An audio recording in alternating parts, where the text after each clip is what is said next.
আসসালামু আলাইকুম রহমতুল্লাহি ওবরাকাতুহু। সুপ্রিয় দর্শক, ড্রিম জার্নির পক্ষ থেকে আপনাদেরকে সুস্বাগতম। আজকে আপনাদেরকে দেখাবো রোগ নির্মূলকারী ঝর্ণা বা আইয়ুব নবীর কূপ। সালালা শহরে আলকারা পাহাড়ের চূড়ায় হজরত আইয়ুব আলাইহিস সালামের মাজার সংলগ্ন এই কূপটি অবস্থিত।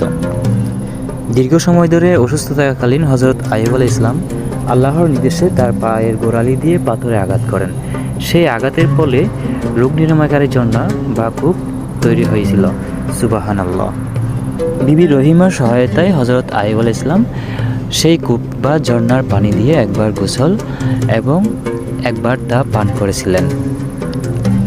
এই গোসলের পরপরই হজরত আইয়ুব আলাইহিস সালামের বাহিরের চামড়ার রোগ এবং পান করার ফলে অভ্যন্তরীণ সব রোগ দূর হয়ে যায়।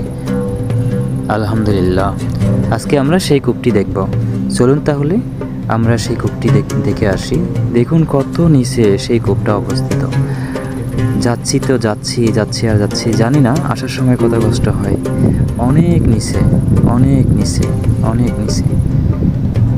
ওকে দর্শক, তাহলে চলুন দেখি আমরা আল্লাহর সেই নিদর্শন, আল্লাহ পাকের সেই রহমতের কূপ আমরা দেখতে যাচ্ছি। আশেপাশের পাহাড়, আশেপাশের পরিবেশ, আশেপাশের সেই দৃশ্য দেখুন কত সুন্দর, কত মনোমুগ্ধকর। কূপটিতে যাওয়ার সময় নামার সময় মোটামুটি সহজেই নামা যায়। অবশ্যই নামার সময়ও একটু মানুষ দুর্বল হয়ে যায়। আমি নিজেও দুর্বল হয়ে গেছিলাম। তো ওঠার সময় কি বলবো আপনাদেরকে, এত পরিমাণ ক্লান্ত হয়ে যায় মানুষ, এত পরিমাণ বলার বাইরে। আপনারা না গেলে বুঝবেন না। যদি আল্লাহ পাকে কখনো নসিবে রাখে, আপনাদের সময় সুযোগ হয়, আল্লাহ পাকে নিয়ে আসে, তখন বুঝতে পারবেন এবং দেখতে পাবেন। এই জায়গাটা দেখতে যেমন সুন্দর, ঘুরতেও ভালো লাগবে, শুধু একটু এনার্জি লাগবে গায়ে, আর কিচ্ছু না। সেই কূপ থেকে উপরে আসার সময় এনার্জি আর তাকেই না বললেই চলে।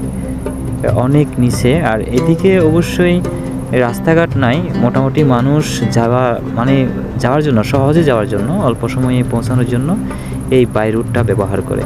কিন্তু ওইদিকে সম্পূর্ণরূপে রুট করা আছে। ওইদিকে যেতে হলে টাইমটা একটু বেশি লাগে, যার কারণে মানুষ এদিকেই সহজে যায় রিস্ক নিয়ে।